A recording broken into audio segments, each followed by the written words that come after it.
Covid udah berapa tahun? Hampir 2 tahun. Hampir 2 tahun. Ada nggak orang gila yang kena Covid? Belum kedengeran sih. Kan nggak pakai sanitizer, Iya, nggak pakai masker kan ya. nggak pakai masker, Nggak hidup divaksin. di jalan. Covid mau bunuh nggak? Kalau kita kena rokok dari dulu kan, itu ada peringatannya. Rokok dapat membunuh. Orang pada berhenti. Enggak ya. Karena dia nggak mau mikirin. Nggak Pas dipikirin. aja ngerokok. Ibu mau berangkat haji sama bapak. Kebetulan istri saya ini anaknya cuma keluarga cuma berdua. Berdua ya. Sama adiknya ya. Adiknya di Mataram. Di Mataram ya. Kita ini udah nggak ngongkos sih. Awal saya menikah itu dalam titik nol. Titik nol juga ya. Wow, titik nol saya menikah. Saya datang sendiri. Saya cari duit sendiri.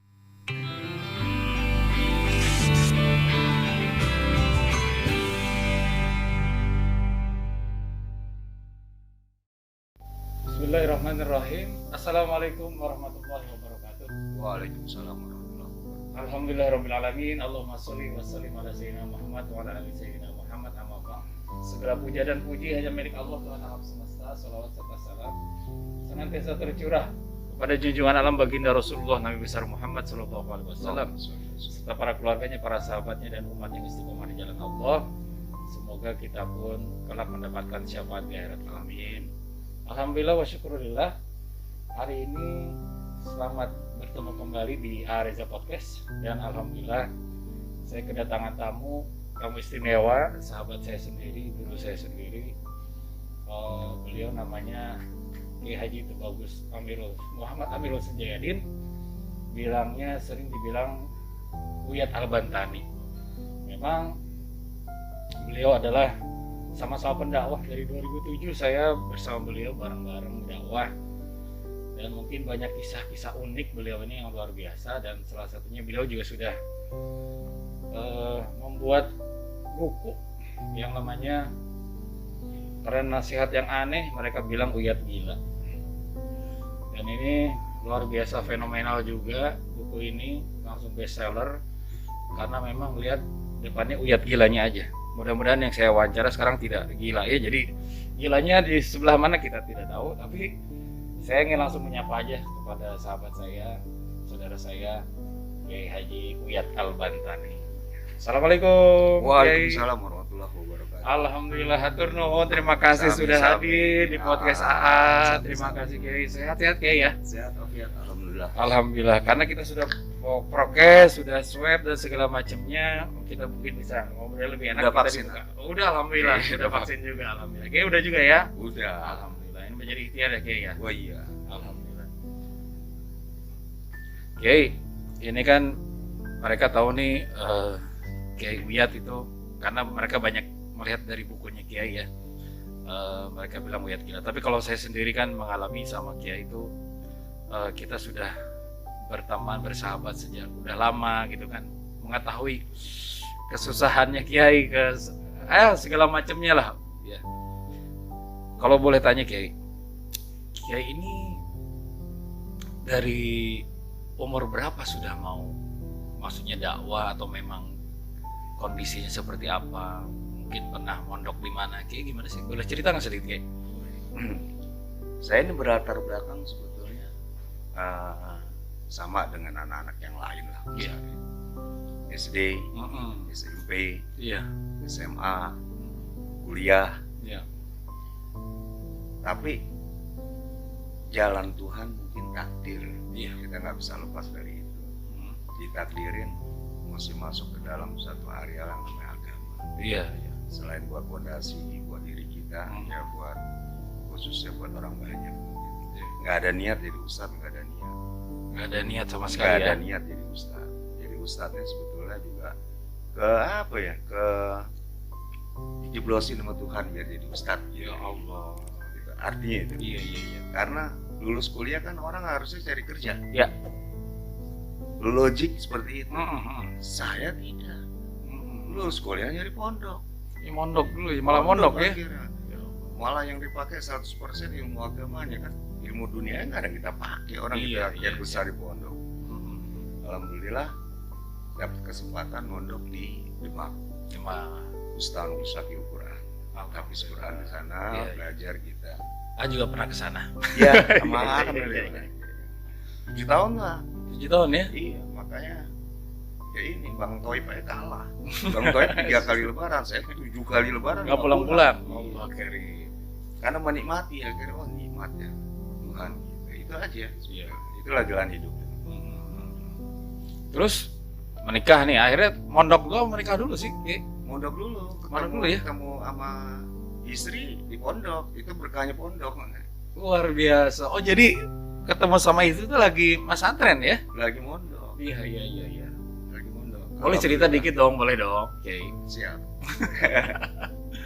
Berarti kan istri ini kan di situ kan memang tempat penghafal Quran kan? Khusus. Gitu loh. Khusus ya, Khusus. dikhususkan.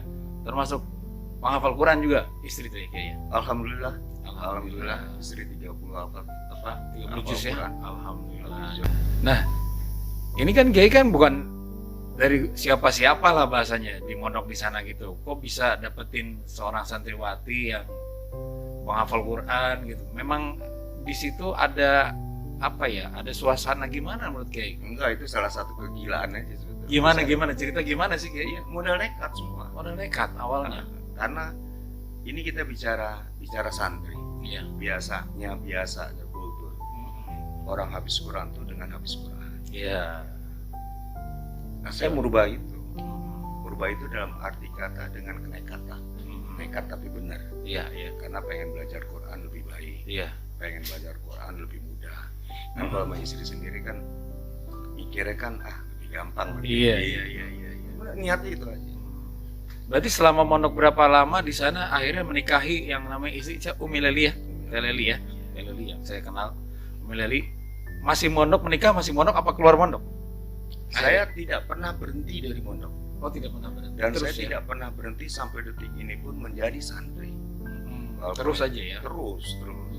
Iya karena kan kayak kan ngurusin mungkin juga ya? Setelah habis nikah ya, bisa setahun 2 kali atau setahun 3 kali. Tapi tetap sampai detik ini kita mengabdikan diri buat pondok. Ya kan kalau cerita Kiai kan kepada AA tuh nikah aja yang nganterin tuh guru Kiai sendiri ya. Ya kan waktu Tidak, itu. saya sendiri. Oh sendiri malah ya? Oh iya. Karena pada saat saya menikahi istri saya, yang menolak tidak hanya keluarga saya, tapi keluarga besar pondok saya. Guru-guru saya itu nolak karena saya nggak hafal Quran. Iya. Yang hafal Quran istri. Iya. Akhirnya diterima, kok bisa diterima Kiai? Itu kegilaannya gitu. Kan Kiai terbang tuh katanya ke Lombok ya waktu itu ya? Apa gimana sih? Nggak ada niat kawin juga. Oh, nggak ada niat? Nggak ada niat. Sendirian? Jadi ya kita kan tidak ada pacaran. Iya. Taruh lah bahasanya cuma Iya. bentar lah. Gitu. Istri selesai, saya pulang ke Jakarta, dia pulang ke Mataram, kontak gitu ya. Kalau emang berani, kalau emang benar datang. Bahasanya cuma begitu. Iya. Saya dengan kegilaan saya datang. Sampai sana rupanya istri ini kan anaknya kiai juga. Bapak mertua kebetulan kan ketua MUI Di Mataram di Lombok Di sana Lombok, ya. Iya. Jadi tidak ada pacaran, kalau mau benar sama anak saya ya nikahin. Ya udah kapan? Itu aja saya. Allahu Akbar. Jadi saya nikah pun di keluarga saya aja dibilang bercanda dari awal. Bohong nih anak gitu. Tapi ya, Dan akhirnya setuju ya. wah, alhamdulillah. Alhamdulillah. Akhirnya kayak memiliki berapa? Masih 2 orang anak waktu itu. Nah ada cerita yang awal-awal ketemu A tuh kan kayak itu susah banget nih ya. A selalu bilang di dawa-dawa ini salah satu kiai yang pernah menjadi orang yang termiskin, ustadz yang termiskin gitu. Boleh nggak cerita Kiai pada saat Kiai lagi susah gitu, apa sih yang membuat Kiai itu bisa survive gitu loh? Kan mungkin cerita dulu lah Kiai kan di tempat petakan, ngontrak, ya kan, makan saat bahasa Kiai itu Indomie, ya bertiga gitu kan, berempat sama anak-anak gitu. Di situ apa yang membuat Kiai awalnya langsung akhirnya hijrah bener ke panggung dakwah gitu kan? Mungkin Kiai kan awalnya ngaji Quran ya kan, ngaji Quran anak-anak seperti itu gitu. Mungkin yang cerita Kiai ada seorang ibu yang minta doa, gimana sih ceritanya Kiai?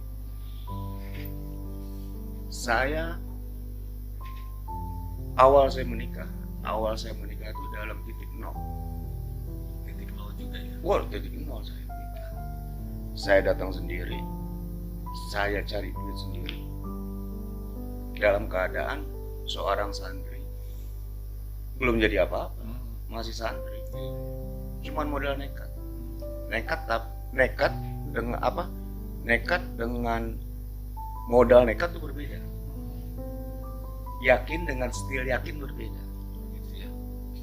Saya pakai keyakinan, bukan pakai stil yakin. Niatnya baik buat ibadah, menikah, untuk menghindari kemaksiatan. Karena selama hidup, alhamdulillah Allah jaga, Allah pelihara untuk itu. Alhamdulillah. Terus kedua, yang akan saya persunting ini seorang hafiz Quran, sehingga saya harus mempersiapkan diri saya jauh lebih baik. Karena jauh, tetap jauh. Saya tidak bicara kepada perempuan, saya bicara kepada Qurannya. Itu yang harus kita ini. Alhamdulillah, wa syukurillah. Ya, ini kembali lagi takdir. Semuanya itu skenario Allah yang nggak mungkin bisa dibuat matematik oleh akal dan logika kita sebagai Dan manusia. kita nggak bisa menghindar dari itu. Nggak bisa. Mau nikah, yang nolak pihak pondok. Karena pihak pondok ya wajar untuk menolak, karena saya bukan apa-apa dan bukan siapa-siapa. Saya hanya seorang santri biasa yang mengabdi sama kiai. Jadi saya tuh mengabdi sama kiai. Saya tidak ngaji seperti santri-santri yang lain, tapi saya lebih banyak di dalam mengurus kiai. Artinya sopir kiai mau kemana saya, itu aja. Itu bagian bakti saya terhadap kiai saya pada saat itu. Tapi itu pun beliau menolak pada saat saya mau menikahi istri saya yang sekarang. Gitu. Artinya karena mungkin pertimbangan guru-guru kita kan kita nggak akan pernah sampai. Gitu. Ya secara kultur santri harusnya nurut. Ya inilah kegilaan, salah satu di awal kegilaan saya melawan itu, karena kan satu kita tidak bisa memungkiri rasa cinta, rasa keinginan. Itu kan lebih kuat gitu. Jadi lawan itu sampai akhirnya alhamdulillah keluar dari mulut almarhum Kiai Harir Muhammad, guru saya. Ya udah, ada restu dari guru, ada restu dengan beliau. Itu jam 9 pagi, saya nikah jam 10. Allahu Akbar. Lega. Instan gitu. bener ya. Wah iya. Ini luar biasa, di awal aja udah sesuatu buat saya kan itu. Menikah, saya punya satu keyakinan. Saya hidup dengan seorang penghafal Quran. Bohong kalau saya susah. Oh, yakin itu dulu ya. Oh itu dulu. Itu dulu yang buat saya semangat. Dan seumur hidup saya tidak pernah bekerja secara dunia. Ya. Nggak pernah saya bekerja secara dunia. Orang mau bilang apa terserah. Bahkan ujian hidup saya itu bukan dari luar. Ujian hidup saya itu dari dalam. Yang saudara kandung, yang saudara dekat, yang ini. Kenapa bisa sampai pada satu titik ya seperti ini? Ya nggak mudah, nggak gampang. Butuh kegilaan kita dalam hidup. Artinya gila kalau memang sudah menyemplungkan kaki kita kepada Allah sebelah dua-duanya, jangan tanggung. Buat saya pribadi, pada saat itu saya memposisikan diri yang sudah tidak punya siapa-siapa lagi dan punya apa-apa lagi yang diandalkan. Artinya pada saat saya menjalankan rumah tangga saya, kita sepakat dulu bahwa orang tua saya tidak meninggalkan warisan yang banyak buat saya. Bahwa mertua saya pun demikian. Ketiga, kalau saya kerja secara dunia, pada saat itu saya berpikir untuk punya rumah, untuk punya mobil, untuk punya sesuatu yang saya inginkan untuk membahagiakan anak-anak dan butuh waktu lama. Secara logika itu. Punya tapi kredit, punya tapi ngutang. Susah ya. Iya. Saya mau posisikan diri itu dulu, sehingga saya menanamkan apa sih yang sulit bagi Allah. Kalau Allah mau ngasih ya kasih aja. Kita bicara ikhtiar, berangkat pagi pulang malam, berangkat pagi pulang malam. Kalau Allah belum takdirkan dapat, nggak dapat juga. Kenapa saya nggak jemput takdirnya aja? Simpel sih buat saya sebetulnya. Ini bukan gila, ini pemikiran kita yang simpel. Mungkin gila ini bahasa Kia itu keyakinan yang luar biasa aja kali ke Allah. Iya, cuma berbeda aja. Orang menanggapi atau teman-teman kita, sendirilah kita sering berdiskusi, menanggapinya aneh, menanggapinya gila. Sebetulnya tidak. Saya cuma menjalani konsep inna sholati wa nusuki wa mahyaya wa mamati lillah. Di mana hidup mati kita hanya untuk Allah. Dan tidak aku ciptakan jin dan manusia kecuali ibadah. Allah nggak nyuruh kita bekerja. Ya. Ibadah. Malah bekerja bisa jadi bagian ibadah. Betul. Malu niat dia untuk apa? Dia niat untuk menghidupi keluarganya atau niat nyari duit, nyari kekayaan. Banyak faktor. Itu perjalanan hidup. Ya Kiai ini udah nih punya anak nih, akhirnya ngajar aja tuh kan, ngajar biasa aja kan. Saya ngajar ngaji laki-laki. Oh, anak laki-laki. Anak laki-laki ya. Istri saya ngajar anak perempuan di satu rumah di Condet. Masih awal pernikahan. Gaji saya 150.000, Umi 150.000, 300 sebulan. Kontrak rumah 250. Kalau pakai akal 50.000. Dari mana? Iya. Kalau kita pakai akal. Iya. Udah perjalanan tuh Kiai itu, udah. Tapi tetap masih dicukupkan sama Allah walaupun segitu kan? Iya enggak. Itulah. Itu tadi. Jangan dipikir. Terus akhirnya punya anak tuh Kiai kan? Punya anak. Alhamdulillah Allah anugerahkan punya anak. Akhirnya titik balik tuh ada sesuatu yang kayak pernah cerita ke A juga ya. Seorang orang ingin didoakan lah bahasanya ke Kiai itu gimana sih ceritanya, boleh nggak sih Kiai? Itu kalau nggak salah tahun berapa itu ya? Tahun 2005 ya? 2005 ini kalau kita pengen punya niat untuk nyenengin orang tua, demi Allah akan buka jalan yang untuk segala sesuatu bagi anak yang ingin menyenangkan, membahagiakan orang tua. Oh, berarti awalnya itu sebelum ketemu ibu itu tuh Kiai itu memang keinginannya itu ya, walaupun susah ya. Walaupun susah. Suatu ketika ibu tuh mau berangkat haji di Mataram. Ibu mau berangkat haji sama bapak. Kebetulan istri saya ini anaknya cuma keluarga cuma berdua ya, sama adiknya ya. Adiknya di Mataram ya. Kita ini udah nggak ngongkosin, udah nggak ngasih samu. Iya. Karena keadaannya, masa iya nganter ibu nggak bisa. Iya. Cuma kan nggak ada ongkos buat ke Mataram beneran. Cuman bisa nangis doang. Bareng kita nangisnya. Iya. Aduh gimana ya. Ibu bapak mah nggak apa-apa, udah nggak usah. Doain aja karena dia tahu keadaan. Cuman keinginan kita tuh, aduh pengen banget nganterin, udah nggak bisa ngasih apa-apa. Masa iya sih. Sampai akhirnya ada yang mau nganterin tapi saya nyetir. Nyetir ke Mataram? Iya, nganterin. Jadi ada seorang ibu, nggak usah disebut namanya. Iya. Punya bos, dulu kenal deket, sekarang jadi kepala PLN di Mataram. Mau silaturahmi ke sana. Udah bisa Allah tepatin begitu. Terus kan? Iya ajak, yang penting saya nyetir. Oh gitu. Iya, bawa mobil sendiri. Oh berangkat ya. Nyetir saya 2 malam 3 hari Jakarta Mataram. Nggak ada rasa capek karena keinginan untuk, dan itu nggak bilang sama ibu kita mau berangkat. Nah sejalan-jalannya ada anak saya 2, Ewi Eri, yang kedua itulah diajak main ke kantor ngobrolnya. Ya sehingga akhirnya kenal. Titik baliknya itu. Ya, tapi kalau kita flashback ke belakang, ya orang tua ternyata semua Birrul Walidain itu ya. Sehingga saya selalu kalau dakwah menyampaikan tidak tentang sholat, hanya mengingatkan, tidak fokus di situ saya. Sholat, umroh, haji, sedekah. Mau sehebat apa seorang anak disedekah? Mau tiap bulan dia berangkat umroh, mau tiap tahun dia berangkat haji, mau tiap malam dia sholat tahajud, mau tiap hari dia sholat tepat 5 waktu.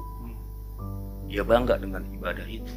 Sekali aja dia sakiti hati ibunya, demi Allah surga bukan milik dia lagi. Itu patokan saya. Terus buat saya, orang ngejar dunia, orang cari kebahagiaan untuk dunia, dia cari surga dunia, ke sana kemari, ke sana kemari. Buat saya orang yang bodoh, karena nggak perlu jauh dia cari surga dunia. Bagaimana mungkin dia mendapatkan surga dunia kalau pintu yang di dekatnya belum dia buka? Di telapak kaki ibu kita dan di bawah ridho ayah ibu kita. Itu. Sampai saya begini pun dari apa yang mau dibanggain? Tahu. Perjalanan hidup kita dari 2007. Saya cuma gila sama ibu saya. Iya. Titik balik itu. Saya tiap minta doa, doain mah jadi orang kaya. Enggak, mama doain kamu jadi ustadz tadi yang baik. Enggak mau saya. Saya bilang, mah ustadz kalau nggak punya duit nggak didengar. Iya. Saya minta doain jadi orang kaya biar bisa berbagi, biar bisa nyenengin anak-anak, biar nggak dihina, capek miskin mah dihina. Saya paksa tiap hari. Sampai suatu ketika, saya ini gila. Saya jam 1 malam dari Ciputat tuh ke Jati Asih, rumah mama di Jati Asih. Saya tahu mama tuh tiap malam tahajud. Datang lah, saya tungguin. Perjuangannya begitu. Perjuangannya. Cuman pengen aminin. Kalau begitu yakinnya doa ibu itu ya. Coba. Kan kalau doa ibu kepada anaknya atau doa orang tua kepada anaknya bagaikan doa Nabi kepada umatnya kan kan. Jangankan ibu kita yang ahli ibadah, yang biasa-biasa aja. Jangankan yang biasa-biasa. Ibu kita seorang pelacur, dia berdoaan untuk anaknya. Demi Allah 77.000 malaikat mengaminkan doa ibu yang benar. Itu pelacur. Bagaimana dengan ibu kita yang luar biasa? Yang dia ibadah. Ini kadang-kadang masyarakat, umat kita ini sering terjebak di dalam mencari Allah. Makanya ada satu hadis yang luar biasa. Ija wajaktani wajakta kullu syai. Kalau kamu sudah kenal dengan Allah, kullu syai, kamu minta apa? Apapun aku beri. Tapi lihat kuncinya, buka dulu. Bukannya dari ridho lo fi ridho walidain itu ya, wasuk tolo fi sukti walidain. Ridhonya lo tergantung. Abis Allah siapa? Orang tua. Orang tua. Wa'budullah wa la tusyriku bihi syai'an wa bil walidaini ihsan. Iya. Nggak ada abis Allah ulama, nggak ada. Ibu dulu. Iya. Makanya sering banyak jamaah datang minta doa sama saya, ini doa sama ibu dulu baru kita. Iya, Apalagi ke kita, ya. wah mulut kita penuh maksiat, penuh dosa, masih terlalu jauh kita dengan Allah, hijabnya itu. Tapi kalau ibu, ini yang perlu digarisbawahi tentang bagaimana proses dari tidak ada menjadi ada, dari benar-benar nol yang bukan siapa-siapa akhirnya mampu berbuat untuk orang banyak. Sebenarnya dari itu, saya kalau ditanya kayak gini dah, COVID udah berapa tahun? Hampir 2 tahun. Ada nggak orang gila yang kena COVID? Belum kedengeran sih. Kan nggak pakai sanitizer. Iya, nggak pakai masker Kan ya. nggak pakai masker. Hidup di jalanan. Iya. Dia nggak mau mikirin. Oh, jadi intinya gitu. Inti itu, tapi kita yang waras, jaga asbabnya. Pakai sanitizer, bersih hidup, jaga jarak, pakai masker, vaksin. Sama, apa bedanya? COVID mau bunuh nggak? Kalau kita kena rokok dari dulu kan, kita ada peringatannya, rokok dapat membunuh. Orang pada berhenti? Enggak ya. Karena dia nggak mau mikirin, pas aja ngerokok. Iya, ngerokok aja gitu. Udah, sama nggak? Iya. Rokok mau bunuh gede banget tulisannya, tetap aja ngerokok.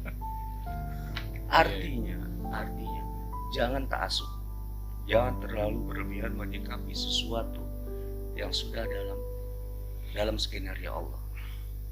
Ya, tinggal ikut aja. Wah iya, kayak orang. Wah, corona kan gimana Allah, kalau Allah jaga mah tetap aja. Dia sekarang pakai ini kayak saya. Iya, ya benar. Buat inilah antivirus katanya. Ya udahlah, Benar. tapi ikhtiarnya ya. Keyakinan seperti itu benar. Corona nggak perlu kita pakai masker, kalau belum waktunya juga. Kalau takdirin nggak kena juga nggak kena. di masjid ada singa lagi lapar, lu masuk ke dalam masjid mati juga Pak. Iya. Jadi memahami Allah, mengenal Allah, memahami situasi tertentu, jangan terlalu berlebihan. Makanya saya sampaikan di awal, yakin dengan stil yakin itu berbeda. Jadi orang baik aja. Yakin sama stil yakin mah yakin-yakinan ya setengah-setengah ya. Nah, Kayaknya itu, doang gitu. Stil yakin Kayaknya doang. beda. Kalau yakin mah di sini langsung ya ke kolom Kiai ya. Gitu. Nah kan di buku Kiai juga nih dibilang nih kayak gini nih. Kalau sudah berserah sama Allah nggak pakai tapi. Ini kan bahasa Kiai banget nih. Yakin aja kita punya Allah yang maha luar biasa, mengubah kepercayaan menuju keyakinan. Nah itu tuh mengubah kepercayaan menuju keyakinan tuh gimana maksudnya Kiai? Gini ya, contoh, banyak orang sholat 5 waktu dijaga, dia tahajud tengah malam, nangis, minta sama Allah, ya Allah ya Rabbana, angkat derajat hidup rumah tangga hamba, buka pintu rezeki hamba. Betul-betul dia menikmati hatinya dia, ibadahnya dia dengan Allah di sepertiga malam. Lihat, tapi besok pagi Allah uji dia dengan kesulitan hidup. Yang dia cari siapa? Contoh yang paling mudah, anaknya harus bayar sekolah, kalau enggak bayar, anaknya di sekolah atau tidak boleh sekolah. Apa yang dia akan lakukan? Minjem. Dia cari Allah, cari pinjam. Dari orang ya. Padahal dia sepertiga malam baru Padahal baru doa sama Allah ya. ini bicara keyakinan. Berarti harusnya paginya tetap ke Allah juga. Wah iya dong. Jangan mengharap orang Allah dulu. dulu. Gelar sajadah, sholat 2 rakaat, minta petunjuk bagaimana caranya menyelesaikan masalah. Allahnya dulu. Biasanya kalau udah kayak gitu orang menggerakkan buat datang ke dia biasanya kayaknya. Itu. Tapi kan banyak yang kurang paham gitu Kiai. Ya sebetulnya karena dia tidak mencari kepahaman. Simpel kok. Sebenarnya kalau jalan kayak gitu tuh warzuqhum min haitsu la yahtasib itu pasti ya. Pasti 100%. Jangan bicara tentang rezeki. Di Allah dalam sudah. kandungan 4 bulan usia kita, di dalam kandungan Hidup Allah kita ya. sudah tetapkan. Dan Allah sudah tetapkan Rezekinya. jodoh jangan. Allah tidak pernah ingkar janji. Yang kita cari min haitsu la yahtasib. Bonus dari Allah berbuat baik. Tanpa memikirkan orang harus membalas kebaikan. Jangan khawatir. Kalau kita lakukan itu suatu ketika Allah akan temukan kita dengan orang baik. Percayanya itu. Dari 7 tahun, dari 2007 kita bersama. Berapa banyak kita ketemu orang baik tapi kita kita habis ngasih, kalau ada tamu ngasih. Biasa. Jadi jangan pernah kita harap kalau kita belum berbuat. Jadi kita action dulu kebaikan dulu ya ya. Dong. Jangan nunggu ya. Salah satunya ibadah juga gitu. Iya, ngarepin orang ngasih mobil ke kita nggak pernah sedekah, mimpi. Iya. Kita nggak pernah berbuat baik, nggak pernah menanamkan kebaikan kepada orang. Siapa mau ngasih? Logika. Karena saya menyaksikan sendiri Kiai waktu itu ada yang ngasih mobil, cuman Kiai sumbangin lagi tuh sedekahin lagi buat anak-anak tahfidz Quran. Itu kok bahasanya kan jarang lah kayak gini Kiai. Nggak apa-apa Kiai, maaf ya. Betul, nggak apa-apa. Kiai, Gini, kalau Kiai tidak ada kewajiban untuk menyampaikan kepada orang, tapi Iya. kewajiban saya Bapak AA menyampaikan kebaikan Kiai kepada siapapun. Karena memang kita tidak boleh menyampaikan kebaikan kepada orang lain, kecuali orang itu pernah berbuat baik sama kita gitu Kiai. Jadi apa sih yang menggerakkan Kiai itu begitu? Udahlah, kosin aja. Kiai ada mobil baru, sedekahin. Ada mobil baru, sedekahin. Itu apa yang menguatkan Kiai itu di sisi apanya gitu loh? Karena memang Allah terus tunjukkan ke Kiai ini kebesarannya, kemudahannya segala macam. Gimana sih Kiai? Gini ya, kalau mobil cuma satu saya juga berat. Beratnya? Mobilnya lebih dari satu yang saya punya waktu itu. Oh iya. Emang kita pakai dua-duanya, emang kita Yes. pakai tiga-tiganya. Kenapa sih nggak satu kita kasih Allah? Kenapa sih? Makanya saya selalu menyampaikan sama anak-anak, ngobrol sama istri, Bapak ini capek. Setiap mau melakukan hal seperti itu saya sampaikan capek. Ramah kesana kemari, ngurusin masalah orang. Iya. Belum kita jadi tempat curhat orang-orang yang punya masalah. Sampai malam, tahu sampai pagi. Terus kalau Papa meninggal, yang Papa punya ini kan buat kamu semua, buat warisan. Masa papa ya nyari kebahagiaan sih? Masa nggak boleh sih Kak? Mobil yang gue cari gue bawa mati. Buat Gila, kesana ya. rugi lo orang berangkat pagi pulang malam, berangkat pagi pulang malam, dia mati nggak dibawa ke mobil. Iya,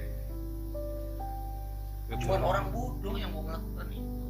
Lo untuk apa kita cari dunia? Iya, iya, iya.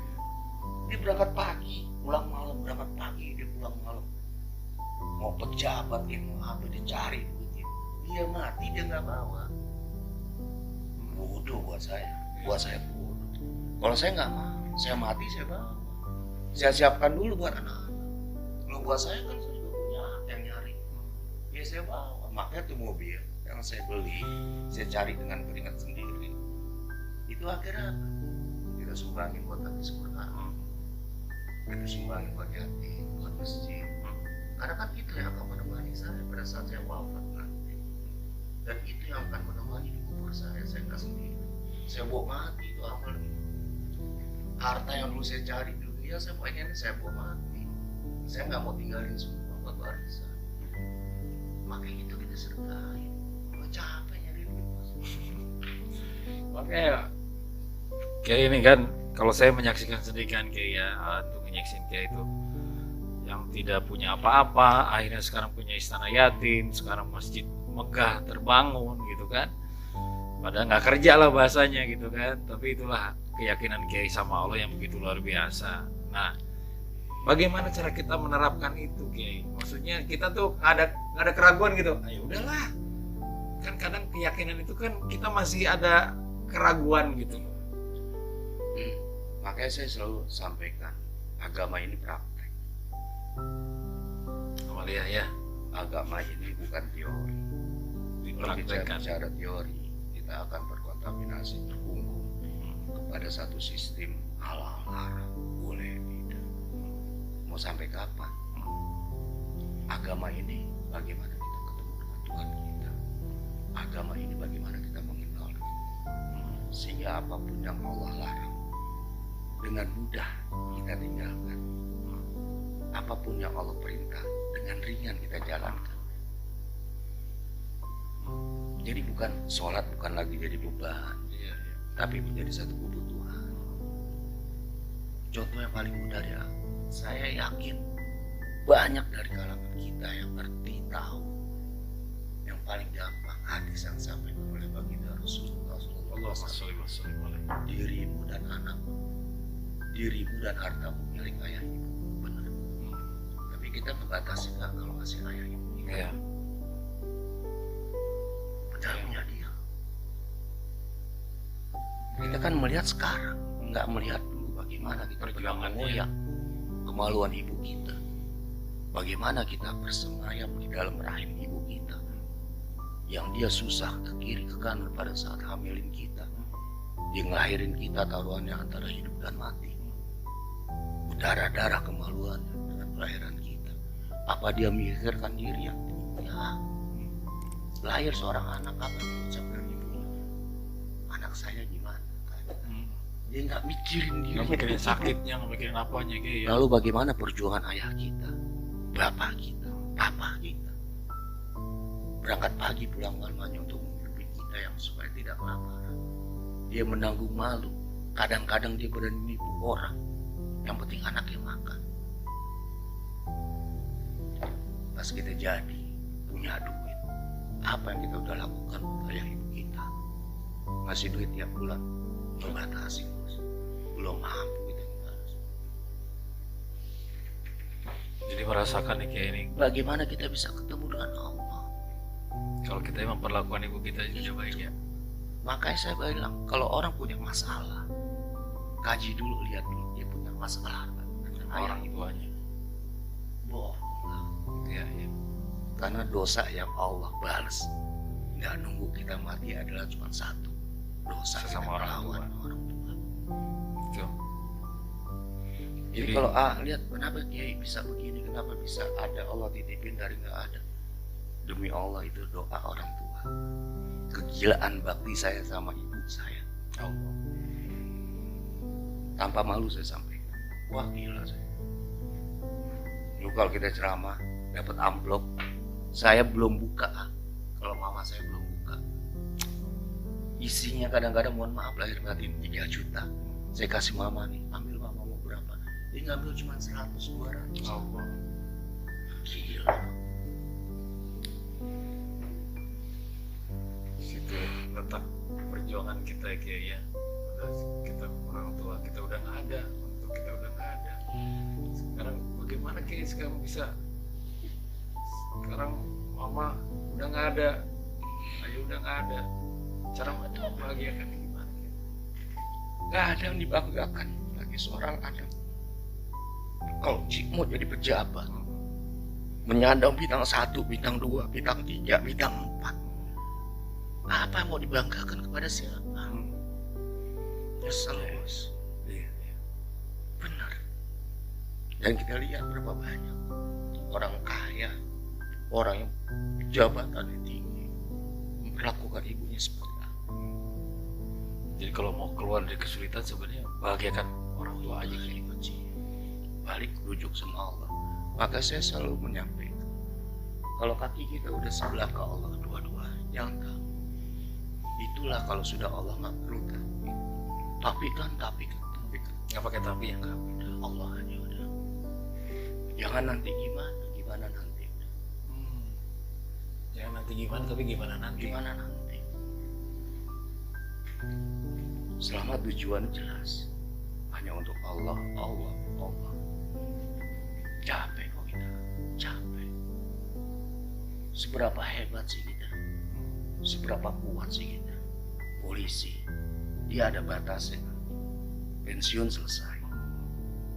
Pejabat pemerintah, ada batasnya. Semua dunia ini ada batas. Kalau dia tidak memanfaatkan anugerah yang Allah titipkan untuk ayah ibunya, untuk agama, itulah orang yang merugi buat saya. Itulah orang yang merugi. Dia punya tapi dia tidak bisa dakwah dengan jabatannya, dengan kekuasaannya. Sayang. Jadi intinya tuh kayak itu termasuk gila, keyakinan itu tidak hanya Allah tapi keyakinan kepada doa orang tua ya, doa ibu ya. Itu utama dalam hidup, modal utama kita dalam hidup. Maksudnya bisa bahagia. Kita berbagi di sini kayak biar teman-teman sahabat saudara yang menyaksikan ini tuh bisa menyadari ya saat ini ya. Oh mungkin saya ini jabatan tinggi atau segala macam tapi kok hidup kayaknya susah terus, mungkin ada sesuatu yang kurang kita dengan orang tua kita ya. Iya.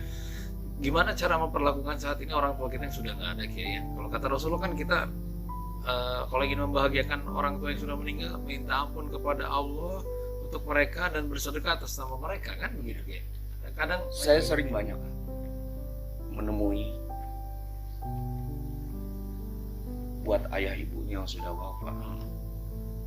Dia selalu mengatakan, saya tiap habis sholat udah berdoa. Dia anggap itu udah cukup. Gila. Buat saya, ayah ibunya yang ngejadiin dia tuh sekarang bisa duduk di satu tempat yang terhormat dan mulia dengan segala perjuangannya, dia balas cuma hal seperti itu. Itu yang kadang saya sedih. Dan ini banyak terjadi. Iya. Udah berdoa. Padahal tadi yang Kiai sampaikan, Reza sampaikan, bisa melakukan sedekah, memohon ampun buat ayah ibunya. Karena si mayit udah tidak bisa lagi dia beristighfar. Kecuali darah dagingnya yang mengalir di tubuh kita menjadi wakil. Sedekahnya sampai orang darah dagingnya di anaknya, gimana nggak sampai logikanya? Menjaga silaturahmi dengan kerabat. Nah, apa yang kita lakukan? Banyak kalau ditanya udah, ya alhamdulillah. Padahal syukur masih ingat iya, doa masih. ya. Cuma nggak cukup sih. Dianggap kewajiban kita sebagai seorang anak gugur. Cuma sampai batas itu doang. Ya jangan dong. Kan rumah tangga kita pengen dimuliakan. Kan kita pengen keluar dari jurang masalah. Kan kita pengen keluar dari keterpurukan di dalam rumah tangga kita. Buat dong yang luas rumah tangga kita, di mana rezeki mengalir. Berwasilah. Yang gila lagi kan ada orang yang ziarah ke makam ayah ibu cuma lebaran. Enggak. Gila nggak ada loh ini terjadi di masyarakat kita. Nggak butuh, nggak perlu pedali seperti ini saja. Kalau kita sekarang sudah tidak mampu mencium tangan almarhumah ayah ibu kita, minimal kita masih bisa bersihin kuburnya. Allah. Iya. Betul. Minimal itulah kita masih bisa mengalunkan suara doa langsung di makam bisa. Paling itu kubur tuh ayah ibu kita kayak apa dengerin asal nggak percaya asal percaya nggak nyuruh orang nggak gila juga. Iya bener loh, saya ini sering datang ke tempat haji ya, ibunya meninggal, anaknya ada 3, udah jadi semua, cuman megang amplop Pak buat bayar yang mandiin jenazah ibunya. Banyak nggak? padahal harusnya mandiin sendiri ya. 7 harian dia nyiapin amplop buat yang bacain doa untuk bapak ibunya. Gila. Padahal kita tahu jika seorang ibu wafat atau ayah wafat, kemudian anaknya memandikan jenazah almarhumah ayah ibunya dengan kasih sayang, demi Allah, Allah akan merontokkan dosa jenazah yang berada di dalam kubur. Allah. Iya. Sampai meninggal pun kita masih bisa berbuat banyak kebaikan. sekarang, berapa banyak seorang anak yang bisa jadi imam sholat jenazah untuk ayah. Berapa banyak seorang anak yang mampu menjadi imam untuk almarhumah ibunya pada saat menjadi jenazah. Padahal dulu ibu kita, ayah kita yang mengajarkan tentang sholat, kenal dengan Allah. Gitu ya. Luar biasa gitu. Nah, walau dulu taruhannya ibu kita, tapi dia jalan itu dengan senyum sama almarhum. Pokoknya jangan sedikit pun kita bisa menyakiti mereka ya Kiai ya. Kan kita pengen merubah hidup. Jadi intinya kuncinya Kiai itu pada saat kita ingin bahagia, bahagiakan dulu aja orang tua kita ya Kiai ya. Nanti urusan kapan kita bahagia, tapi pasti kita didahulukan kebahagiaan itu Kiai ya. Kalau saya prinsip gini, kalau Allah tutup pintu rezeki kita sebagai suami, sebagai ayah, karena kemaksiatan yang kita buat, baik kita lakukan tanpa sadar maupun kita nggak sadar, tapi Allah tidak pernah menutup pintu rezeki anak-anak kita dan istri kita. Allah ini maha baik, nggak cuma baik, Allah ini maha baik. Allah karim. Allah ini maha kaya, nggak cuma kaya. Lihat orang yang tidak menyembah Allah, dia tidak akui Allah sebagai Tuhan, bahkan dia tidak mengakui Muhammad sebagai Rasul. Kita bisa lihat Lebih cukupan sama Allah. lebih kan. Itu maha baiknya Allah. Bagaimana lalu dengan kita? Pasti ada yang salah. Entah perlakuan kita terhadap ayah ibu kita, entah perlakuan kita sebagai suami kepada istri kita, perlakuan kita kepada anak kita sebagai ayah seperti apa, belum orang-orang sekitar, ibadah kita. Wa ta'awanu 'alal birri wa taqwa wa la ta'awanu 'alal ismi wal 'udwan ya Kiai ya. Sawah sore. Jadi kita memang harus berjibaku nih berlomba-lomba untuk berbuat kebaikan menuju kepada ketakwaan terus ya Kiai ya. Hidup kan, kita berjalan sampai saat kita akan melewati satu pintu yang kita nggak bisa menghindar, pintu kematian. Padahal kita udah tahu itu ya. Secara teori tahu. Secara teori tahu. Makanya saya selalu bilang, kita sering diskusi, udah kita jadi orang baik aja lah. Amin. Setelah itu kita wafat. Nggak perlu kita berbuat baik kemudian orang membalas kebaikan kita, nggak perlu. Diakui atau tidak, biarin aja. Ya. Allah nggak pernah tidur. Suatu ketika Allah akan pertemukan kita dengan orang baik karena kebaikan kita. Kita nggak perlu menjelaskan diri kita ini siapa sama orang lain. Ya. Karena yang nggak suka sama kita nggak akan percaya. Betul. Yang demen sama kita, yang sayang sama kita, cinta, taati sama kita, nggak perlu penjelasan. Luar biasa. Boleh itu bahasa Kiai. Iya. Allah yang maha menilai. Jadi kalau yang udah suka sama kita mah nggak udah perlu penjelasan ya. Kalau yang benci sama kita tadi Nggak apa, akan Kiai? percaya. Nggak akan percaya walaupun kita iya. Oh, iya. Kiai, bagaimana cara Kiai ini sekarang kan yang itu tadi Kiai bilang banyak orang yang nggak suka juga, tidak semua suka lah sama kita, tapi ada juga beberapa orang yang tidak suka dengan kita. Bagaimana cara Kiai sikapi ini? Apa biarin aja, maafin aja, lupain aja, doain atau gimana sih Kiai? Saya belajar dari Ari saya. Biarinin aja. Biarinin aja. Kita ini kan detik demi detik yang kita lalui, hari demi hari, minggu demi minggu, bulan demi bulan, tahun ke tahun. Tidak lain tidak bukan kan kita berjalan kepada satu pintu kematian. Kenapa saya harus kotori hati kita pada saat menjelang itu? Dengan menimpali, dengan membalas, sudah biarinin aja. Malah mantan takutnya hadir kebencian Kiai ya kalau gitu ya. Takut kita mati bawa dendam, mati bawa amarah. Padahal Allah nyampein yaumalayan fu'amal walaban ilaman atallaha biqalbin salim kan, mungkin akan Hati yang berdoa. selamat. Islam. Kalau mau selamat udah cuek aja. Perlunya cuek nggak usah mikir.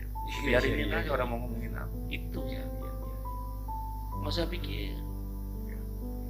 Loh saya susah juga orang juga emang ngebantu duit. Lo kan kaget. Iya. Saya lagi susah gitu. Udah sabar aja. Wow sabar lo mau gua tawan gua. Ngasih modal kagak. Benar. Tapi kalau kita datang ke Allah, Allah nggak cuma ngasih solusi, dan Allah tidak hanya memberikan gangguan, tapi Allah menjanjikan satu kebahagiaan untuk kita. Kenapa orang nggak mau? Iya. Simple loh sebenarnya. Pemikiran-pemikiran seperti ini buat saya, bagi saya itu seharusnya kita yang memang dibekali oleh pengetahuan tentang agama. Harusnya kita meyakini apa yang kita sembah. Gitu ya Kiai ya. Oh iya, Jangan ada keraguan. jangan ada keraguan. Allah ini mampu berbuat apa aja. Betul. Cuman satu yang nggak Allah mampu lakukan, mengingkari janjinya. Allahu Akbar. Luar biasa. Coba Nakal kita atau tes. Orang emang percaya. Orang cuma percaya nggak yakin. Sedekah 1 dibalas 10, yang gampang. Kalau dia yakin rugi dia nggak sedekah. Iya. Balasannya 10. Iya. Karena cuma percaya sama tuh ayat. Yakinnya mah kagak. Nah itu tuh maksudnya. Nah, itu. Menambahkan. 1 dibalas 10. Bahkan tidak pernah terhitung bagi Allah kalau Allah mau. Kenapa orang? Coba sok buktiin.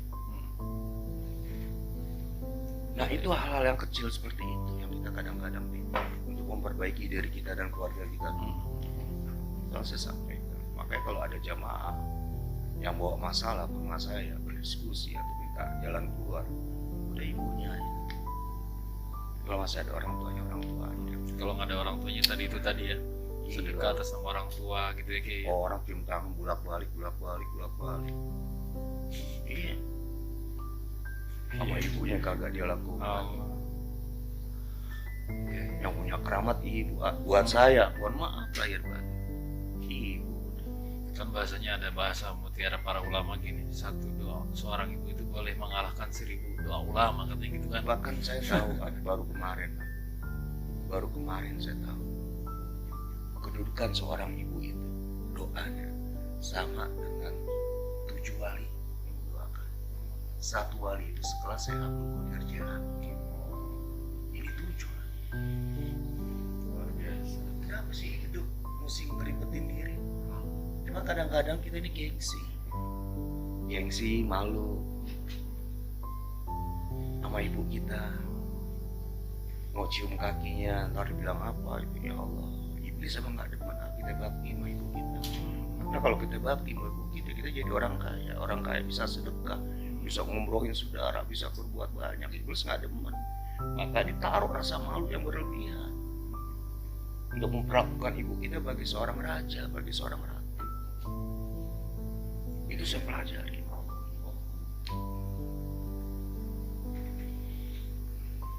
Luar biasa. Nah Kiai nih, di sini kan di bukunya Kiai itu juga kan kayak ngasih mukadimah di sini. Boleh bacain ya? Ini mah biar berbagi aja nih sama ini. Saudaraku, banyak cerita dalam perjalanan dakwah ini. Sebagian mereka tetap bertahan, namun tidak sedikit dari mereka yang pergi meninggalkan. Begitulah jalan dakwah mengajarkan kita banyak hal tentang ukhuwah, tentang pengorbanan, dan tentang keikhlasan.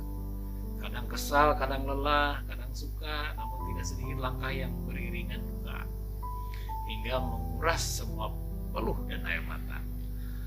Kondisi ini diperparah karena tidak semua mengerti makna dakwah, hingga tidak sedikit kadang harus menjatuhkan sahabat sesama pendakwah. Andai engkau Allah tidak memberikan kekuatan pada kami, tak kuat rasanya diri ini bertahan. Namun jujur harus kuakui, tak mungkin dan tak bisa meninggalkan dakwah ini. Berarti mau tidak mau udah dicemplungkan nih kayak di sini ya, di samudera dakwah kita ini ya. Kadang hati bertanya, ya Allah, sampai kapan kami bisa beristirahat dari jalan ini? Dan seakan Allah menjawab, ketika kaki-kaki kalian melangkah masuk di taman surga, dan itulah peristirahatan yang sebenarnya. Oke, berdoa kepada Allah, ya Rabb, tetapkan kesabaran dan istiqomah pada kami untuk senantiasa ikhlas berjuang di jalan. Kadang kita mengalami kelelahan juga ada ya, cuman yang menguatkan kayak ini juga tadi. Oh, sebelum kaki ini melangkah di taman surga, Kita flashback ke belakang. Nggak usah jauh-jauh lah kita. Ambil contoh. Reja deh. Dulu ceramah di jalanan. Iya. Baker pakai motor.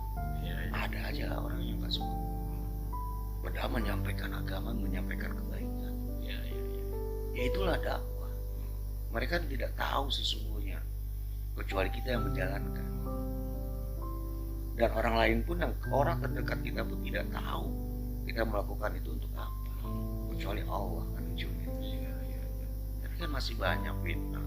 Wah, apaan Ustaz nongkrong, Ustaz ini, Ustaz ini. Bukan minal masjid ilal masjid, minal kafe ilal kafe ya. Iya. Artinya kan semua punya cara. Iya. Semua punya cara yang berbeda. Tapi tujuan saya yakin semuanya sama. Amin. Buat saya itu. Nah, 2007 perjalanan dakwah kita sampai saat ini bukan waktu yang sebentar, Kiai. Kita selalu bersama. Iya, betul. Tapi berapa banyak orang yang fitnah bukan dari luar, dari dalam. Makanya saya selalu menyampaikan dakwah ini untuk kebaikan, bukan untuk eksistensi diri kita. Allah. Untuk menunjukkan siapa kita, bukan ya. Makanya guru kita berdua, Iya, Bapak. almarhum Syekh Bunafi, buat apa jadi orang terkenal kalau Allah nggak kenal? Luar biasa. Mendingan kita dikenal sama Allah ya, Kiai ya. Artinya menjalani hal seperti ini udah bismillah aja. Kita yakin kok janji Allah, kalau kita berbuat agama surga kok jaminannya. Amin. Walaupun itu bukan menjadi satu kepastian tidak masuk surga, karena apapun yang kita lakukan sekarang pun bukan tujuannya surga. Iya. Dan bukan karena kita takut neraka. Tiga mardotilah, mengharap ridho Allah ya. Allah. Kalau tujuannya surga, andai kan Allah nggak buat surga, terus kita nggak mau ibadah. Kalau Allah nggak ciptakan neraka, kita mau maksiat terus. Itu intinya Kiai semuanya ya. Intinya itu. Jadi buat saudara-saudara kita yang mendengar acara kita berdua, perbincangan kita berdua, udah saatnya kita balik Rujuk ya, balik ya. saatnya kita balik ke ibu kita dan ayah kita untuk membahagiakan mereka. Minta sama Allah berikan kesempatan kepada kita bisa membalas kebaikan ayah ibu kita sebelum mereka wafat. Walaupun kita tidak bakal terbalas juga Kiai ya. Bakal, tapi Minimal maksimal lah kita ya perlakukan saya mereka. cuma begini, patokan saya pada saat ini sebelum mama meninggal, saya pengen mama tahu saya jadi anak yang soleh buat mama. Hanya itu aja. Kalau buat ngebales, wah nggak bakal bisa. Satu tetes darah yang keluar dari kemaluan ibu kita pada saat melahirkan kita nggak akan mampu kita balas dengan apapun yang ada di dunia. Air susunya aja kata Air Rasulullah. susunya belum, aduh. Bolak balik Mekah Madinah gendong ibu kita nggak bakal ngebales ya Kiai. Kalau yang sekarang banyak utang, Yang sekarang ekonominya terpuruk. Ah. Kalau yang sekarang nih benar-benar Allah uji dia dengan dunia, dengan rezeki, balik ibu, buka pintu surga kebahagiaan kaki ibu kita. Demi Allah ini. Iya. Iya.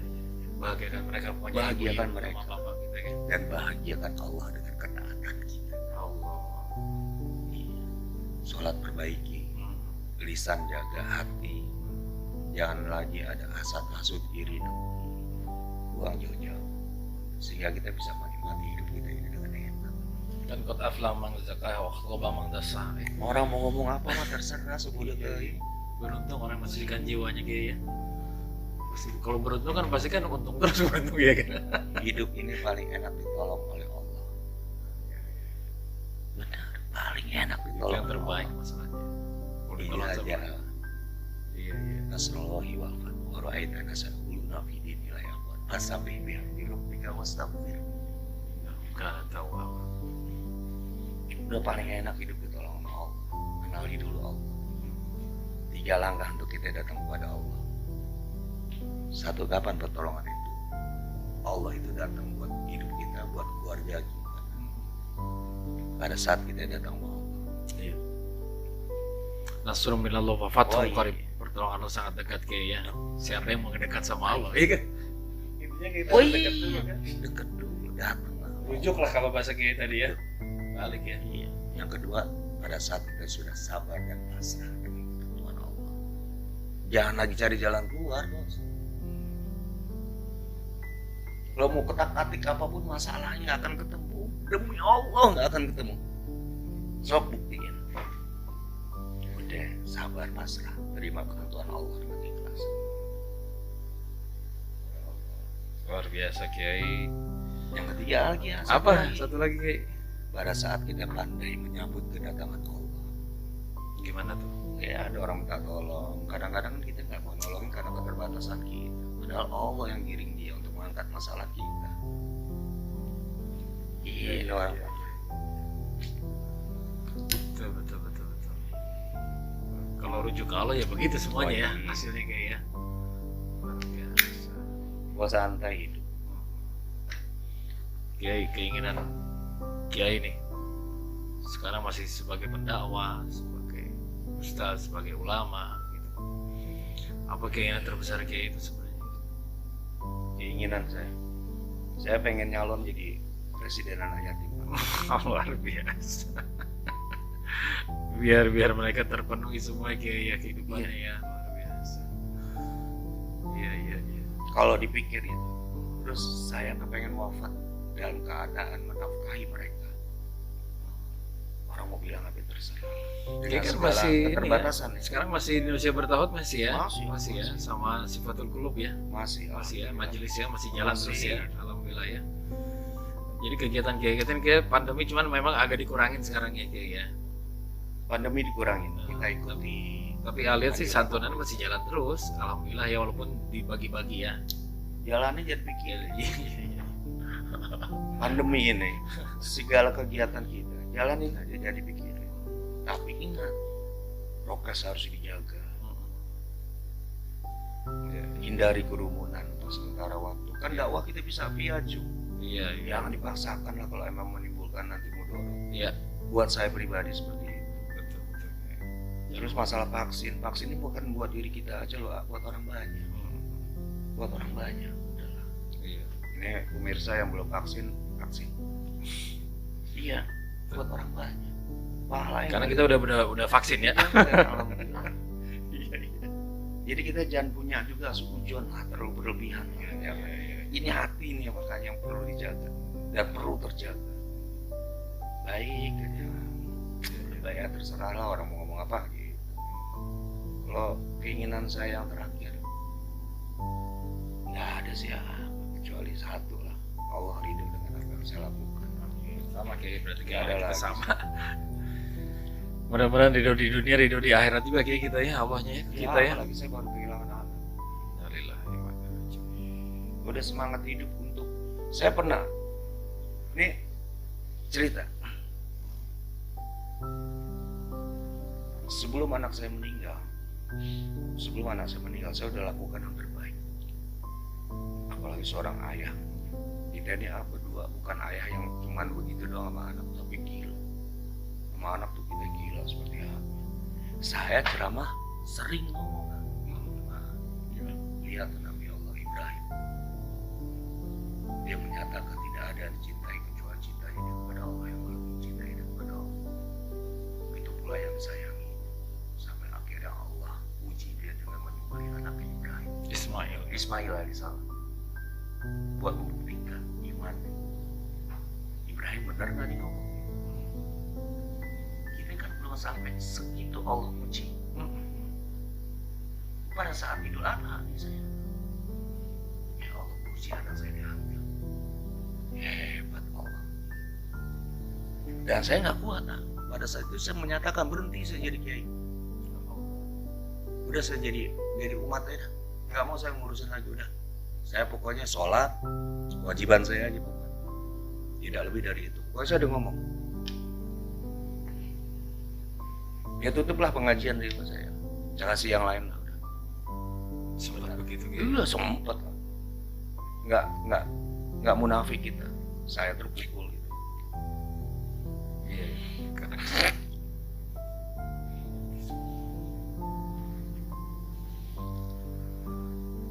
iya. Iya Kiai. Tapi hebat. Hebat ya Allah.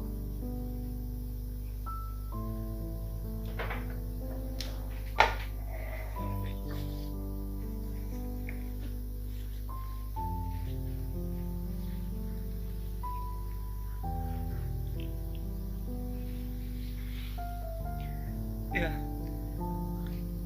saya udah sampai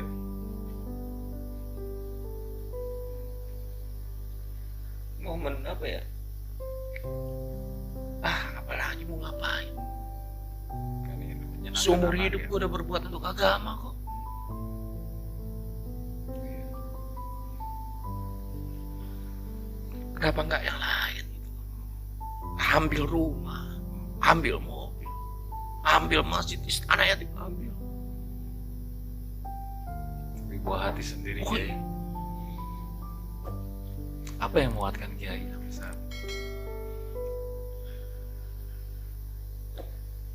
akhirnya Kiai mau bisa, udah kan ini bahasa Kiai ini dari awal tuh udah lelah, udah ini segala macam, tapi menguatkan lagi Kiai lagi, dan akhirnya diuji sama Allah buah hati Kiai anak, karena juga tahu ya Eri ya, karena Nasihat dekat Eri. menghafal ya. Nasihat Eri. Apa tuh Kiai? Jadi sebelum anak saya meninggal, dia nulis Apa tuh di Kiai? note HP-nya Nah, bahwa papa harus harus tetap semangat. Jadi dia tahu mau meninggal. Allah Akbar. Masih ada Kak Ewi, masih ada Ade Jibril. Gila cara Allah. Langsung pada ujung topnya langsung Allah uji ya Kiai ya. Padahal kan lagi ngafalin Quran terus ya Eri itu ya, sama Roma ya. Banyak kan dia hafalannya. Iya, sama adiknya, sama kakaknya. Luar biasa. Dan Allah nggak ambil banyak, itu bukan nggak yang banyak, baik. banyak apa Eri Iya. itu orangnya, nggak pernah minta macem-macem ya kan. Allah ambil bukan yang baik. Kalau mau diuji, Allah ambil yang terbaik. Baik. Itu yang menguatkan Kiai sekarang ini mau terus di jalan Allah Wah, berdakwah. kalau andai kan Allah nggak kasih petunjuk oleh kakaknya, berhenti ya. Ya manusia bilang kecewa gitu. Berarti ada nasihat dari Eri juga ya di situ ya, untuk menguatkan Kiai lagi ya, seorang ayah. Nggak jadi kita tutup pengajian. Beneran, Luar biasa. udah nggak mau saya. Udah nggak mau saya. Udah jadi biasa lah. Udah sih sayang ada duit nih, jangan sedekah. Kita bikin kafe, beneran. Buat hidup, kafe kopi, mewi, sampai berpikir ke situ. Gua nggak mau. Gila kurang apa saya? Seumur pernikahan saya selalu bisnis sama Allah kasarnya. 24 jam gitu buat agama, nerima tamu dari pagi sampai malam. Menemukan jalannya dia ketemu dengan Allah. Kalau bicara ngebangun rumah Allah ya pala buat kaki, harus buat pala. Iya, ya Allah kok abang begini. Manusia kecewa pada saat itu. Iya, iya. Tapi luar biasanya Allah masih sayang. Allah memberikan petunjuk yang luar biasa. Dikasih kita. Maka kali baca, ya Allah. Istighfar, sholat taubat 2 rakaat balik. Luar biasa. Siapa namanya seorang ayah? Ekspresi itu mah masih nggak apa-apa ya, jadi wajar ya kayaknya. Sama satu hal, nggak sengaja saya buka. Kita ini nggak ada yang namanya berpisah. Betul. Sama almarhum ayah. Kalau kita yakin di surga, suatu ketika kita akan ketemu lagi di surga. Amin, amin, amin. Yang bikin berpisah nggak ketemu, yang satu di surga, yang satu di neraka. Terus apa yang berpisah? Sama anak, sama istri, kalau kita wafat duluan atau dia duluan, ternyata nggak berpisah, cuma mereka duluan. Duluan. Dia nunggu kita, yang bikin nggak ketemu itu satu di surga, satu di neraka. Akhirnya kita apa? Memperkuat iman, menjaga ketakwaan, jaga diri. Ibadah kita perbaiki supaya apa? Bisa ketemu dengan anak kita. Amin. Supaya kita bisa ketemu dengan ayah ibu kita. Amin, amin. Kan gitu. Nah, bagaimana cara bisa ayah ibu kita ini biar bisa nungguin kita di surga? Kita berbuat untuk mereka yang masih hidup. Logikanya kan seperti itu. Saya yang harus menciptakan anak saya berada di surga, Eri. Dengan apa saya ridho dan ikhlas? Bapaknya ridho dan ikhlas. Mamanya yang melahirkan dan menyusui, ridho dan ikhlas dengan segala perbuatan Eri selama hidup. Dan kita berbuat santunan yatim atas nama almarhum. Bapak ibunya nggak sih? Kita wakaf Quran, hebatnya Eri almarhum. Dia nabung sendiri buat wakaf Quran. Boleh percaya boleh tidak, saya dapat wakaf Quran dari temannya pernah kepikiran, pernah kenal, pernah tahu. Enggak, itu cara Allah. Iya. Oh, ini cara. Berarti Jadi emang kita tidak bisa menghindari takdir yang sudah terbaik dari Allah ya. Yang kita menerimanya, kemudian kita pasrahin lagi. anta turib wa ana wala yakunu ila ma urid. Makin salam turib bima turib. Kita punya rencana, tapi Allah juga punya rencana. Dan yang berlaku adalah rencana Allah. Kita akan letih, kita akan lelah mengejar rencana kita kalau Allah tidak merencanakan untuk kita. Luar biasa. Buat apa kita capek-capek berencana? Akhirnya kenapa kita gak kejar Allahnya untuk mewujudkan rencana kita? Luar biasa. Luar biasa Kiai, alhamdulillah. Mudah-mudahan kita bisa hidup ini sesuai dengan rencana Allah dan rencana kita Kiai ya. Amin ya Allah. Kiai, terima kasih udah bisa sharing, Terima kasih udah bisa ngobrol sini. ngobrol. Semoga kita tetap semangat di dakwah nih Kiai Wah. Ya, Amin. Kiai ya. Amin. Sama-sama lah kita saling mendoakan Kiai ya. Kita sama-sama saling mendoakan. Terus sama-sama saling menjaga istiqomahan kita. Amin ya Allah. Allah itu aja. Amin ya Allah. Sama-sama kita Dan cari. kita doakan Kiai pemimpin kita ya di negara kita Ya. ini, semoga mereka istiqomah, mereka tanggung jawab, mereka amanah. Kita doakan juga supaya bangsa ini cepat keluar dari musibah wabah. Amin, amin ya Allah. Karena banyak imbas. Ini pelajaran yang luar biasa. Saya yakin dan percaya kalau seluruh bangsa Indonesia ini datang kepada Tuhan yang diyakininya masing-masing dengan keyakinan ini, minta wabah ini diangkat, selesai. Amin, amin. Amin. Satukan visi, satukan misi untuk berbuat untuk orang banyak, bukan golongan, bukan kepentingan-kepentingan tertentu. Jadi sebaik-baik manusia kayak khairun nas anfa'uhum linnas ya. Manfaat kita semua. Minimal kalau kita nggak bisa bantu pemerintah, doain. Ya, jangan mencibir, jangan mencaci maki ya kayak ya.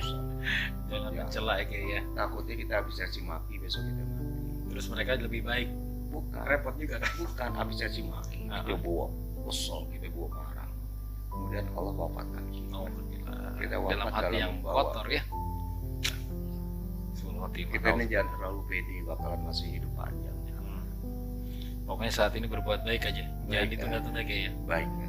Baik aja. Apalagi benar. tadi kayak ngingetin sama orang tua, apalagi ibu kita ya kalau masih hidup ya. Wow, Gitu. Jalan kunci dibukanya kemudahan-kemudahan alokasi ya kayak ya. ibu kita yang masih hidup, apalagi yang udah wafat. Allah. Itu. Luar biasa Kiai. Jangan biarkan makam ibu kita, makam ayah kita menjadi makam yang paling gelap di antara pemakaman. Karena kita tidak pernah berbuat baik untuk mereka. Allah. Biarkan tetangga-tetangga mayat-mayat di sebelah ayat almarhum ibu kita ikut Kena cahaya dapat ya? cahaya Allah. terang kubur ayah ibu kita karena perbuatan kita sebagai anak. Luar biasa Kiai Uyat Al-Bantani. My brother, my best friend, saudaraku, guruku. Terima kasih sekali lagi atas Teman waktunya. seperjuangan. Teman seperjuangan. Mudah-mudahan yang sedikit ini kita pinginnya ngobrolnya panjang nih Kiai, tapi next kalau misalnya ini kita ngobrol-ngobrol lagi Kiai ya. Siap, insyaallah. Terima kasih sudah bisa hadir di podcast. Mudah-mudahan Ah, jadi manfaat. amin, amin. Sekali lagi. Non bisa. Ini Sami-sami. ini ada sedikit kenang-kenang sih buat Kiai ini. Cuman udah biasa nggak apa-apa lah, ini mah dari Oh, siapin dari podcast Jazakallah. nih. Buat kopi-kopi ini dari sebelum maut. Makasih banyak. Nah, ini kayak karena kayak banyak orang juga, ini mah sebagai tanda aja, tanda kasih sayang saya sama Kiai. Saya ingin menitipkan Al-Quran buat Kiai.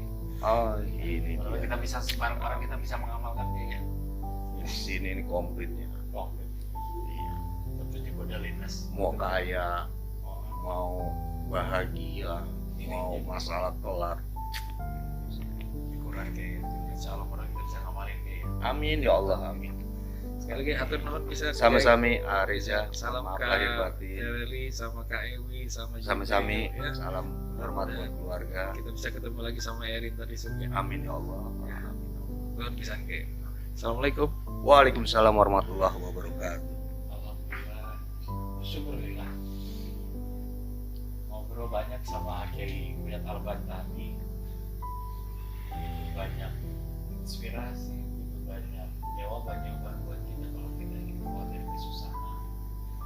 Balik deh, bahagiain orang tua kita, khususnya ibu. Tidak hanya yang sudah yang masih hidup ataupun yang sudah meninggal. Dan teruslah berbuat kebaikan.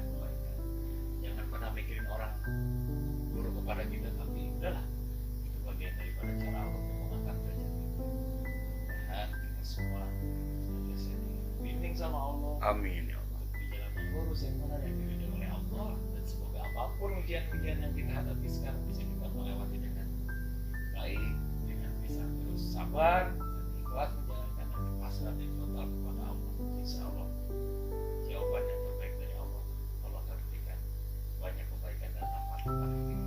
Semoga pertemuan A sama Kiai Uyat Al-Bantani menjadi inspirasi bagi kita semua. Mohon maaf lahir batin. Assalamualaikum warahmatullahi wabarakatuh. Waalaikumsalam.